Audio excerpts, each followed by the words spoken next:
এখন ইনার জন্য শপিং করতে গেলে আমাদের আর চুজ করতে হয় না, ওর ড্রেসটাও নিজেই চুজ করে নেয়। ওটা কি ভালো লাগছে তোমার? ও, আর অন্যটা?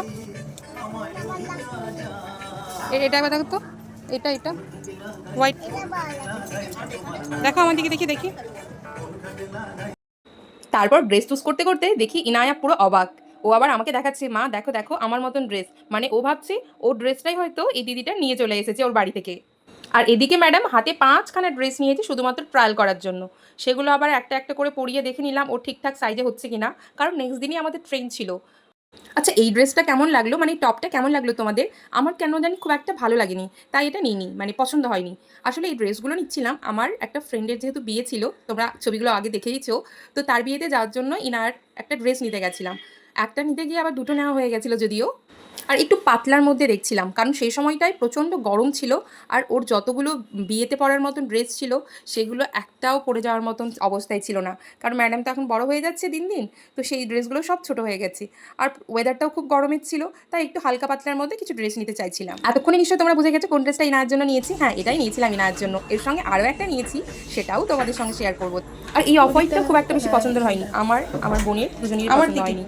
কেন জানি না, বিয়েতে পরার জন্য এটা কেমন একটা হালকা পাতলা মনে হচ্ছিল, তাই একটু অন্যরকম চাইছিলাম।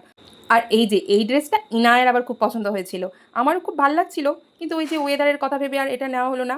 কারণ এটারও দুটো শেড আছে, যেটা গরমে পড়তে হয়তো ওর একটু অসুবিধা হতে পারে।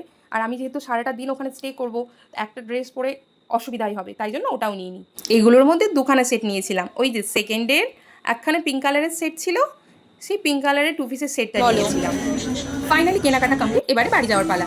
এসেছিলাম একটা সেট কিনবো বলে, কিন্তু ম্যাডামের দুখানা সেট পছন্দ হয়ে গেছে, তাই দুটোই নিয়ে নিয়েছি। এদিকে বাড়ি আসার পরেও কিন্তু আমাদের মামের ঘোরা কমপ্লিট হয়নি। আমরা সবাই মিলে আবার চলে গেছিলাম ইনার পাপার বাইকে করে ঘুরতে। না, সবাই মিলে নয়, বোন আর মা ওপরে চলে গেছিলো, মানে আমাদের ফ্ল্যাটের ওপরে চলে গেছিলো। আমি, ইনায়া আর ইনায়ের পাপা একটুখানি বেরিয়েছিলাম, কারণ পরের দিন সকালে আমাদের ট্রেন ছিল।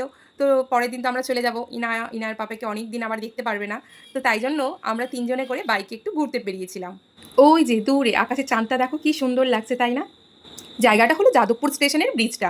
এরপর আশেপাশে একটু একটু করে সব জায়গাগুলো ঘুরছিলাম, বাইকে করে ঘুরতে তো খুব মজা লাগে। এরপর শুরু হলো রাস্তার জ্যাম, তারও মধ্যে যতটা যতটা পেরেছি বাইকে করে ঘুরতে আমরা কিন্তু ঘুরেছি।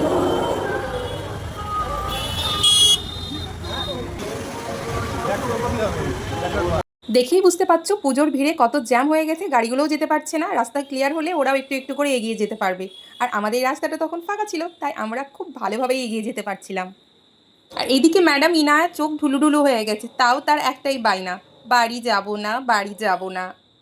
কিন্তু না, এর থেকে আর বেশি লেট করা যাবে না, কারণ আমাদের বাড়ি গিয়ে আবার অনেক প্যাকিং করতে হয়েছিল। প্যাকিং করে সকালবেলা উঠে ট্রেন ধরার ছিল, তাই এরপর আমরা বেশি লেট করিনি, তাড়াতাড়ি বাড়ির দিকে রওনা দিয়েছিলাম।